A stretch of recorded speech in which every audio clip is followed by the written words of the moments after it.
So hello everyone, welcome to Mind Gate. So इस video में discuss करेंगे mining method से जो भी क्वेश्चन पूछे गए गेट 2025 में, उनके सॉल्यूशन को, उनके बिहाइंड द कॉन्सेप्ट को डिस्कस करेंगे। और ये क्वेश्चन कहाँ से पूछा गया है उसके बारे में भी पूछेंगे, जानकारी देंगे हम आपको। तो देखिए, टोटल 7 क्वेश्चन पूछे गए हैं, टोटल 11 मार्क्स का। ठीक है, तो चलिए डिटेल में डिस्कस करते हैं। जैसे कि यहाँ पे देख सकते हैं क्वेश्चन नंबर 1 मेटल माइनिंग से। और यहाँ पे देखेंगे तो अंडरग्राउंड कोल माइनिंग से आपका 3 क्वेश्चन, और सरफेस माइनिंग से भी आपका 3 क्वेश्चन, मेटल से 1 क्वेश्चन पूछा गया है। ठीक है, तो ये आपका माइनिंग मेथड से जो क्वेश्चन पूछा गया है वो हम मॉडरेट लेवल को बोलेंगे, इजी नहीं बोलेंगे। ठीक है, मॉडरेट लेवल के क्वेश्चन पूछे गए हैं और बन जाने चाहिए क्योंकि ये प्रीवियस बेस्ड क्वेश्चन थे। चलिए देखते हैं उनको डिटेल सोल्यूशन की ओर। ओके, तो जो फर्स्ट क्वेश्चन है आपका, स्टेबली डिपिंग मेटलीफेस और body is non sustainable to spontaneous setting, the blasted ore is used to as a platform to work in the stope. तो एक ही आपका मेथड है जो कि सपोर्टेड मेथड में आता है, श्रिंकेज स्टॉपिंग, जो कि हम लोग जो भी ब्लास्टेड ओर होता है उसको हम लोग एज ए प्लेटफॉर्म यूज करते हैं, और फिर अपवर्ड ड्रिलिंग करके ऊपर का भी ब्लास्ट करते हैं, फिर उसको नीचे रखते हैं। ठीक है, और जो ब्लास्टेड ओर होता है वो हम प्लेटफॉर्म की तरह यूज करते हैं। ठीक है, मतलब वो आपका 1.5 मीटर का जो हाइट रहता है उसको मेंटेन करते हैं हम लोग, ब्लास्टेड ओर ब्लास्ट मतलब जो भी ओर है उसको हम लोग ब्लास्ट कर करके। ठीक है, तो ऑप्शन नंबर सी इसका आंसर हो जाएगा, shrinkage stopping straight forward answer होगा। देखो यहाँ पे इसमें हम लोग ड्रिलिंग करते हैं अपवर्ड और उसको ब्लास्ट करते हैं। ठीक है, इसका जनरली 1.5 होता है इसका। ठीक है, 1.2 से 1.5 हम लोग इसका मतलब मेंटेन करते हैं हाइट। ठीक है, ताकि वो ड्रिलिंग कर सके आदमी वहाँ पे खड़ा होके। और जो ब्लास्टेड रोड होता है इसी पे खड़ा होकर वो ड्रिल करता है ऊपर की ओर। ठीक है, फिर कुछ पोर्शन ब्लास्ट करेगा, फिर उस पे प्लेटफॉर्म को यूज करेगा। इस तरह से वो क्या करता है, ऊपर ब्लास्ट करते हुए जाता है। This is called shrinkage stopping. Okay, so आसान क्वेश्चन था और प्रीवियस ईयर ऑलरेडी ये पूछ चुका है, तो बन जाना चाहिए, 1 मार्क्स का क्वेश्चन था। Okay, next. Next second question है।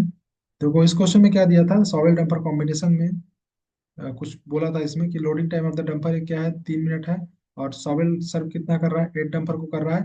Cycle time of the dumper including it's loading time is 22 minutes.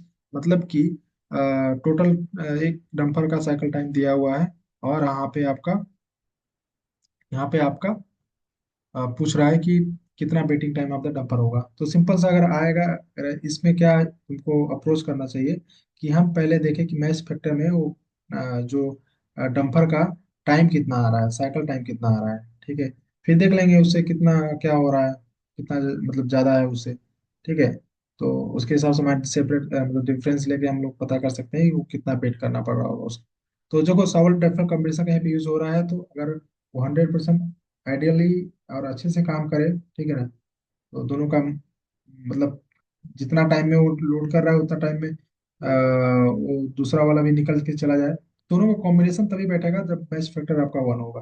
ठीक है ना, तो यहाँ पे लिख लेना, मैच फैक्टर का फॉर्मूला क्या होता है, number of dumper divide by number of shovel, और shovel cycle time divide by dumper cycle time. ठीक है, देखो यहाँ पे जस्ट क्रॉस सेक्शनली होता है, डंपर यहाँ पे है तो डंपर का साइकिल टाइम इधर होगा। यहाँ पे देखो मैच फैक्टर आपको क्या होना चाहिए, 1 होना चाहिए, मैंने बताया। अगर सॉलिड डंपर कॉम्बिनेशन का यूज हो रहा है उसको आइडियल कंडीशन अगर हम लोग समझते हैं तो नंबर ऑफ डंपर कितना है, 8 है, और सॉवेल एक ही है। और सॉवेल का साइकिल टाइम क्या होगा, यहाँ पे ध्यान से पढ़ोगे तो loading of time of the dumper is 3 minute. मतलब कि जो लोड कौन कर रहा है, सॉवेल ही कर रहा है, तो सॉवेल का साइकिल टाइम कितना दिया है, 3 मिनट दिया है। और मैं उसको मोल दे रहा हूँ डंपर साइकिल टाइम। तो यहाँ से आपका डंपर साइकिल टाइम कितना आएगा, 38 24। तो यहाँ पे 24 मिनट आ गया। ठीक है, यहाँ पे वेटिंग टाइम कितना हो जाएगा, आप बोलोगे सर। 24 में से जो साइकिल टाइम आया और वो प्रैक्टिकली कितना था, 22। मतलब कि उसको 2 मिनट क्या करना पड़ेगा और वेट करना पड़ेगा अपने बारी के लिए। ठीक है ना, तो 2 मिनट इसका राइट आंसर हो जाएगा। ठीक है, इंटीजर था, 2 से 2 रेंज होगा, कोई आपका यहाँ पे डेसिमल की कहानी नहीं होगी। Next question. ये भी प्रीवियस ईयर क्वेश्चन था, इसमें पूछा था आपका कि ओएमएस क्या होता है। ओएमएस क्या होता है, जल्दी एक शिफ्ट में एक आदमी के द्वारा कितना प्रोडक्शन आया वही आपका ओएमएस होता है। तो पहले हम लोग निकाल लेते हैं कि प्रोडक्शन पर शिफ्ट कितना आ रहा है। तो प्रोडक्शन पर शिफ्ट कितना आ रहा है? आप बोलोगे सर पहले वॉल्यूम देख लेते हैं, 4.2 इंटू 2.5 सॉरी, इंटू 1.2, और इसको अगर स्पेसिफिक ग्रेविटी से मल्टीप्लाई करा दे तो 1.4। ये आपका एक फेज को मतलब एक राउंड ब्लास्ट करने पे इतना वॉल्यूम जनरेट होगा, मतलब इतना टन मटेरियल निकलेगा। बट हो कितना रहा है एक शिफ्ट में? 8 बार हो रहा है। अगर इसको कैलकुलेट करेंगे तो 141.12 टन आपका मटेरियल आ जाएगा। ओएमएस बोल रहा है, ओएमएस क्या होता है कि यहाँ पे 100 लोग हैं, तो एक आदमी के द्वारा कितना टन प्रोडक्शन किया गया, तो हम लोग डिवाइड करा देंगे। 141.12 डिवाइड बाई 100, यहाँ से आपका आ जाएगा 1.4। ठीक है, round up to decimal 1.41 right answer होगा। स्ट्रेट फॉरवर्ड क्वेश्चन था, कुछ नहीं करना था, previous year question. Next, dragline से रिलेटेड करेक्ट स्टेटमेंट को चूज करना है हमको यहाँ पे। देखो इनिशियल कट को हम लोग की कट बोलते हैं, जो भी ड्रग लाइन पहला कट लगाता है, ठीक है, उसको हम लोग की कट बोलते हैं। प्रीवियस ईयर सिंपल था। Tandem method for operation required at least 2 drug line. जब कभी भी हम लोग ओवरऑल का कास्टिंग करते हैं तो उसमें हम लोग टेंडम मेथड के थ्रू करते हैं, तो वहाँ पे आपका 2 ड्रग लाइन एटलीस्ट वो चाहिए होता है। ये भी सही ऑप्शन है। Drug line excavate material above the working bench. Above the working bench नहीं करता है, बिलो द वर्किंग बेंच करता है, इसलिए आपका ऑप्शन नंबर सी गलत होगा। Drug line can move with walking part, exactly walking part के साथ ही आपको मूव करता है। ओके, तो यहाँ पे आपका ए, बी और डी। ठीक है, देखो ये ऑप्शन का सीक्वेंस इधर उधर हो सकता है, तो ये आपका राइट आंसर होगा। ठीक है, ए बी डी। ठीक है, 2 मार्क्स का क्वेश्चन था, बस यहाँ पे आपको एक ऑप्शन को एलिमिनेट करना आना चाहिए। Okay, so next question. Next question आपका है कंटिन्यूअस माइनर्स है। ये क्वेश्चन मैंने already all India mock test जब हमारा हुआ था उसमें हम लोग ने दे दिया था। ठीक है, उसमें हमने क्या हुआ था कि आई थिंक साइकिल टाइम पूछा था मैंने इसमें। ठीक है, उस वाले क्वेश्चन में सेम क्वेश्चन है, बस उसमें थोड़ा सा क्वेश्चन को मॉडिफाई कर दिया और कुछ नहीं है। ठीक है, तो देखो सोल्यूशन कैसे आएगा। देखो दो चीज हो रही है, पहला तो सीएम की बात कही जा रही है, और यहाँ पे आपका शटल कार। ठीक है, तो पहली बात समझिए कि एक घंटे में कंटिन्यूअस कितना लोड कर रहा है, और शटल कार एक घंटे में कितना वो कैरी कर रहा है, ये बात समझिए। ठीक है, तो यहाँ पे देखो कंटिन्यूअस माइनर का प्रोडक्शन बोला है, मतलब कि कंटिन्यूअस माइनर जितना लोड करेगा वही तो कंटिन्यूअस माइनर का प्रोडक्शन रेट होगा ना। ठीक है, अगर शटल कार का बोले तो वहाँ पे शटल कार की कहानी होगी। बट यहाँ पे देखो सीएम क्या हो रहा है, पढ़ते हैं। Continuous miner serve to shuttle car of the 12 ton capacity is shuttle car first and second operate with the total cycle time of the 12 minutes and 15 minutes respectively, which include loading time of the 8 minutes for each car। ठीक है, तो एक car को load करने के लिए 8 minute ले रहा है वो, तो मतलब कि कंटिन्यूअस माइनर क्या कर रहा है, 8 मिनट में वो क्या कर रहा है, 12 टन मटेरियल को लोड कर रहा है। तो एक घंटे में कितना करेगा, 60 मिनट में। आप बोलोगे सर 12 इंटू 60 डिवाइड बाई 8, तो ये आपका 90 टन आ जाएगा। एक घंटे में, मतलब कि 1 आवर्स में वो आपका 19 टन करेगा। अब शटल कार की क्या कहानी हो रही है, शटल कार क्या कर रहा है, 12 मिनट में, एक एक शटल कार को कर रहा है 12 मिनट में, दोनों का कैपेसिटी सेम है। ठीक है, तो ये कितना लोड करेगा, ये कितना टन मटेरियल लोड करेगा एक घंटे में। ठीक है, ये दो दो शटल कार है ना, तो फर्स्ट वाला शटल कार ये कहानी कर रहा है, तो ये आपका 60 मिनट में कितना कर देगा।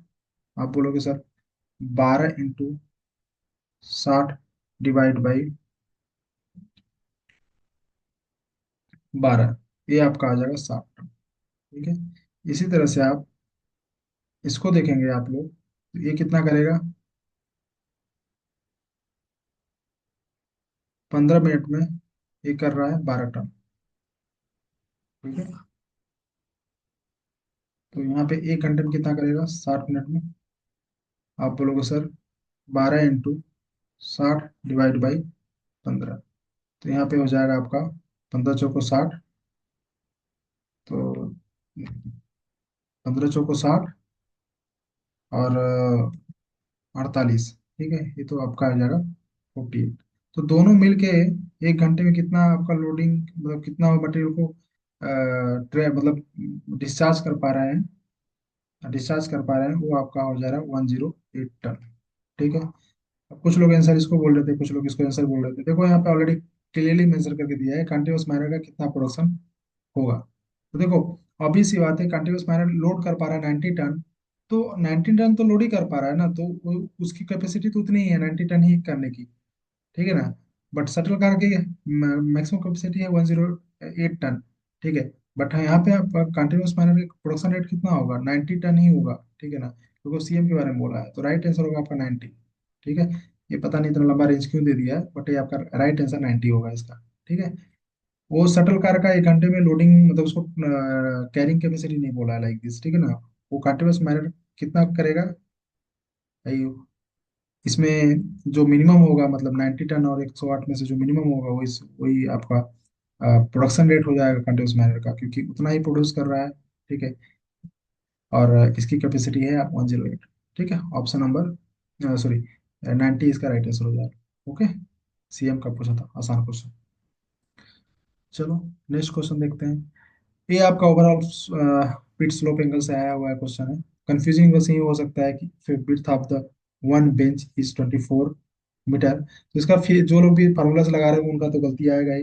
बट जो लोग कॉन्सेप्ट थोड़ा समझे होंगे कि ओवरऑल बेंच स्लोप एंगल क्या होता है, वो बना लिए होंगे। टोटल 5 बेंच है, हाइट हर एक का 8 मीटर दिया है, बेंच स्लोप एंगल दिया है मतलब कि बेंच फेस एंगल दिया हुआ 70 डिग्री है। और बोला है कि एक बेंच 24 मीटर का है और बाकी जो अदर 4 बेंचेस हैं उनका विड्थ आपका 10 मीटर लिया गया है। तो बोला है कि ओवरऑल पिट स्लोप एंगल क्या होगा। चलो देखो, मैंने 5 बेंच यहाँ पे बना रखा है, 1 2 3 4 5। ठीक है, ये 5 बेंच बना रखा है मैंने। तो देखो हाइट कितना हो जाएगी, देखो क्या होता है ओवरऑल स्लोप एंगल, जो फर्स्ट बेंच है उसका टॉप मतलब जो उसका क्रस्ट है, और जो लास्ट बेंच है उसका टो को मिलाने वाला जो लाइन होता है, वो हॉरिजॉन्टल के साथ जो एंगल बनाता है उसे हम लोग बोलते हैं ओवरऑल स्लोप एंगल या फिर ओवरऑल पिट स्लोप एंगल। ओके। अब हम लोग यहाँ पे अगर इसका हाइट की बात करेंगे, ये कितना हाइट हो जाएगा मैक्सिमम, तो इसका हाइट क्या होगा आप बोलोगे सर। अ, फो ये 40 हो जाएगा ना, हर एक का 8 मीटर है, तो 5 तो है तो 8 5 40, 40 मीटर हो जाएगा। अब देखो हम यहाँ पे हम टेन थीटा लगाने की कोशिश करेंगे, तो टेन थीटा मतलब क्या हो जाएगा, थीटा ना, ये टेन थीटा। तो 40 डिवाइड बाई, हमको ए वाली लेंथ चाहिए, तो देखो यहाँ पे ए वाला तो दिख रहा है क्लियरली हमको, यहाँ यहाँ से यहाँ 10 है, ये वाला भी 10। ठीक है। देखो टॉप बेंच को बोला था, टॉप बेंच क्या है आपका, फर्स्ट बेंच क्या होगा, फर्स्ट बेंच का ये वाला विड्थ होगा ना। इसमें 24 दिया है, इसको लेंगे, लेने का मतलब है ही नहीं, ठीक है ना, क्योंकि हमको ये वाला लेंथ मतलब ये वाला लेंथ चाहिए, ये वाला इधर वाला नीचे वाला। ठीक है, यहाँ से लेके यहाँ तक आगे वाला। ठीक है, तो हमको उससे मतलब है नहीं। तो हमको आपका जो यूज होगा वो 10 मीटर वाला होगा, तो 10 मीटर कितनी बार रिपीट हो रहा है, 4 टाइम्स, सो यहाँ पे हो जाएगा 40 प्लस। देखो यहाँ पे ए आपका जो लेंथ है, ये वाली लेंथ मैंने एक्स निकाल रखा है 1070, लिखोगे तो 8/x हो जाएगा, 8/1070। तो 8/1070, और एक कितना टाइम होगा, एक बार, 2 बार, 3 बार, 4 बार, 5 बार। ठीक है, ये 5 बार। ठीक है ना। याद रखिएगा जो जितना यहाँ पे आपका होता है ना, ये वाला मतलब कि जो ओवरऑल हाइट होती है, मतलब नंबर ऑफ बेंच इंटू एक का हाइट। ठीक है, वही आपका यहाँ पे भी होता है, मतलब 5 बेंच है ना, तो एक बेंच 8 मीटर का है, इंटू 5 तो बेंच है तो 8 इंटू 5। इस तरह से यहाँ पे जो हम लोग फेस एंगल के थ्रू हम लोग जो बेस निकालते हैं उसमें भी आपका 5 होता है। ठीक है, बेसिक है। बाकी आप ये ज्योमेट्री से आप निकाल सकते हैं, कोई दिक्कत नहीं। तो इसको आप जब थीटा निकालेंगे, तो मैंने कैलकुलेट ऑलरेडी कर रखा है, 36.24 इसका आंसर आता है। अब ये पता नहीं है इतना बड़ा रेंज देने के पीछे क्या मतलब है, मुझे समझ नहीं आता, 23 से लेकर 37 तक। ठीक है, इतना बड़ा रेंज देने का कोई मतलब नहीं है, क्योंकि ये बस ट्रैप यहीं पे था कि उन्होंने इस ज्योमेट्री को समझ पा रहे हैं कि नहीं है। ठीक है, एग्जामिनर ने बस इतना चेक किया है कि आप ये ज्योमेट्री बना पा रहे हो, और इस ज्योमेट्री के थ्रू टर्मिनोलॉजी को समझ समझ पा रहे हो, ओवरऑल स्लोप एंगल क्या होता है, बस इतना सा बात है। ठीक है। तो ये राउंड ऑफ टू डिग्री में बोला था, तो 36.24 इसका आंसर होगा। Okay. So this is in the range. Okay, 2 marks का क्वेश्चन था, बन जाना चाहिए अगर आप ये वाला ट्रैप में नहीं फंसे होगे तो। ओके। सो ये नेक्स्ट क्वेश्चन की ओर आते हैं। ये आपका अंडरग्राउंड कोल माइनिंग मेथड में लॉन्ग वाल से क्वेश्चन पूछा गया है, आसान क्वेश्चन है। हालांकि जब मैं माइनिंग मेथड पढ़ाया करता था तो उसमें क्वेश्चन बहुत प्रैक्टिस कराता था बच्चों को। ठीक है, फिगर बना बना के। और आसान क्वेश्चन है, प्रीवियस ईयर क्वेश्चन है, बन जाना चाहिए। चलो देखते हैं क्या है इसमें कॉन्सेप्ट। पढ़ लेते हैं एक बार क्वेश्चन को। तो वो डबल इंडरेजिंग ड्रम दिया हुआ है, यूनिडायरेक्शनली कट कर रहा है, मतलब एक ही डायरेक्शन में कट कर रहा है, जब वापस आ रहा है तो कट नहीं कर रहा है, ठीक है ना। शेयरर का डायमीटर दिया हुआ है, और पैनल डायमेंशन दिया हुआ है, 1200 मीटर का लेंथ है पैनल का, और 200 मीटर उसका फेस विड्थ है, और 2.5 मीटर उसकी हाइट है, ठीक है ना, 2.4 मीटर सॉरी। और वेब विड्थ मतलब एक बार में जो पैनल को अंदर की ओर कट कर पा रहा है 0.6 मीटर कर पा रहा है। Average cutting speed 5 metre per minute दिया हुआ है। और जब रिट्रीट कर रहा है मतलब जब वापस आ रहा है 10 मीटर पर मिनट दिया हुआ है। और बोल रहा है हर एक कट में 2 मीटर का 2 मिनट 2 आवर का क्या चल रहा है, ऑपरेशनल डिले है। और यहाँ पे दो प्रोडक्शन शिफ्ट है, हर 8 घंटे का, ठीक ना, मतलब एक दिन में आपका 16 घंटे ही काम हो रहा है, 16 घंटे ही काम हो रहा है। चलो, तो सबसे पहले जब इस क्वेश्चन को सॉल्व करना हो तो एक फिगर बनाया जाता है। कौन सा फिगर बनाया जाता है? ये वाला, ऐसा। ये समझिए आपका क्या है, लॉन्ग वाल का फेस है, ये आपका उसका पैनल का लेंथ है, ऐसा हम लोग समझेंगे। और एक बार में जो कट कर रहा है वो क्वेश्चन में दिया हुआ है, जो कि 0.6 मीटर अंदर की ओर कट कर रहा है, ठीक है। फेस लेंथ दिया है 200 मीटर, और ये सॉरी फेस बिड दिया है, फेस लेंथ आपका 1200 मीटर है, ठीक है। सारा डाटा दिया हुआ है। अब देखो इस पॉइंट को मैं ए बोल दूं, इसको मैं बी बोल दूं, तो यहाँ पे एक चीज तुम लोग बता सकते हो कि नंबर ऑफ कट कितना लगेगा जब ये एक बार में 0.6 मीटर अंदर जा रहा है एक साइकिल में, तो यहाँ पे नंबर ऑफ कट कितना रिक्वायर्ड होगा, नंबर ऑफ कट रिक्वायर्ड। तो आप बोलोगे सर 1200 डिवाइड बाई 0.6, जो कि आपका 2000 कट आपका आ जाएगा, ठीक है, इतना कट आपका लगेगा। मतलब कि अगर मैं ये पता लगा लो कि 0.6, मतलब कि एक कट में कितना टाइम लग रहा है, तो मेरा काम बन जाएगा। देखो एक साइकिल टाइम कितना होगा यहाँ पे, साइकिल टाइम, एक साइकिल टाइम में कितना कट करेगा, वही 0.6, मतलब एक कट ही मारेगा वो, ठीक है। तो मैं यहाँ पे लिखता हूँ, तो एक साइकिल टाइम क्या होगा, ए से बी गया कट करते हुए, और पुनः पुनः वापस से क्या कर रिट्रीट किया, मतलब खाली आया, कट नहीं किया उस टाइम ना बी से ए आने में। तो यहाँ से क्या हो जाएगा, हमें पता है डिस्टेंस इक्वल टू क्या होता है, स्पीड इनटू टाइम, हमको निकालना है टाइम। तो डिस्टेंस डिवाइड बाई स्पीड कितना दिया है, जो कटिंग स्पीड दिया था वो आपका 5 मीटर पर मिनट दिया है। और और जब ये वापस बी से ए आएगा, मतलब कि रिट्रीटिंग स्पीड, मतलब कि खाली आ रहा है, कट नहीं कर रहा है, वो आपका 200 डिवाइड बाई 10 मिनट, प्लस यहाँ पे ये आपका एक्चुअली क्या है, एक कट का टाइम है ना, दिस इज वन कट का टाइम ना, या फिर वो साइकिल बोलो, या फिर बोलो उसको वन कट टाइम, ठीक है। इसके अलावा यहाँ पे देखो क्या होगा, 2 घंटे का इंटरवल दिया है हर एक कट में, ठीक है ना। तो मैं लिख देता हूँ इसको 2 इंटू 60, ठीक है, क्योंकि ये मिनट में आएगा। ओवरऑल आपका कितना आ जा रहा है, 180 मिनट, ठीक है। तो देखो एक कट मारने में कितना टाइम लग रहा है, 180 मिनट लग रहा है, ठीक है। तो 2000 कट मारने में कितना टाइम लगेगा, आप बोलोगे सर 180 इंटू 2000 मिनट, ठीक है। ये आपका आ जाता है 36,000, नहीं 3,60,000 मिनट, ठीक है। अगर मैं इसको बोलूँ कि डिवाइड करा दो तुम लोग 60 से, तो ये आपका किस में चेंज हो जाएगा, ये चेंज हो जाएगा आवर में, ठीक है। और इसको मतलब कि ये टोटल इतना आवर लगेगा, मतलब कितना आवर लगेगा कैलकुलेट कर सकते हैं, जिसकी 6,000 आवर, ठीक है। अब ये इतना आवर लगेगा, मैं बोल दूं कि नंबर ऑफ डेज कितना लगेगा, तो बोलोगे कि ये टोटल 6,000 घंटे लगेंगे पूरा पैनल को, पैनल लेंथ को एक्सट्रैक्ट करने में, पूरा पैनल को मतलब एक्सट्रैक्ट करने में। तो एक दिन में कितना कर रहा है, 16 घंटे ही हो रहा है काम, ठीक है ना। कितना दिन लगेगा, आप बोलोगे सर 375 डेज लगेगा, एकदम एग्जैक्ट आंसर आएगा, कोई रेंज की जरूरत नहीं थी इसमें, कोई रेंज की जरूरत नहीं थी, सारा इंटीजर में आ जाएगा, ठीक है। तब भी शायद इसका रेंज उन्होंने दिया है, इसमें तो रेंज मैंने लिखा नहीं है, रेंज इसका थोड़ा बड़ा दिया है उन्होंने, ठीक ना। तो इसका राइट आंसर हो जाएगा आपका 375, ठीक है, डेज इतना आपका लगेगा, ओके। सो आसान क्वेश्चन था, प्रीवियस ईयर क्वेश्चन था, बन जाना चाहिए, ओके। सो इस वीडियो में इतना ही, आई होप आप लोग को ये सोल्यूशन पसंद आया होगा। किसी को कुछ कंफ्यूजन है तो कमेंट करके पूछ सकते हैं, या फिर मेरे दिए हुए नंबर पे कॉल करके डिस्कशन कर सकते हैं, ओके। बाकी जो लोग भी गेट माइनिंग 2026 के लिए प्रिपरेशन करना चाह रहे हैं माइंड गेट के साथ जुड़ के, वो लोग अभी ओनली जो फर्स्ट 100 स्टूडेंट है उनको 50% जो भी फीस है माइंड गेट का उसका 50% अभी डिस्काउंट चल रहा है। तो वही आप दिए हुए नंबर पे आप कांटेक्ट करके आप यहाँ पे अभी मेक श्योर कर सकते हैं अपने अंडर 100 स्टूडेंट के अंदर में, ठीक है। बाकी क्लासेस हमारी 25 मार्च से स्टार्ट होंगी, ठीक है। तो जो लोग इंटरेस्टेड हैं वो लोग यहाँ पे दिए हुए नंबर पे कॉल करके अपना सीट कंफर्म कर सकते, मतलब बुक कर सकते हैं, ओके।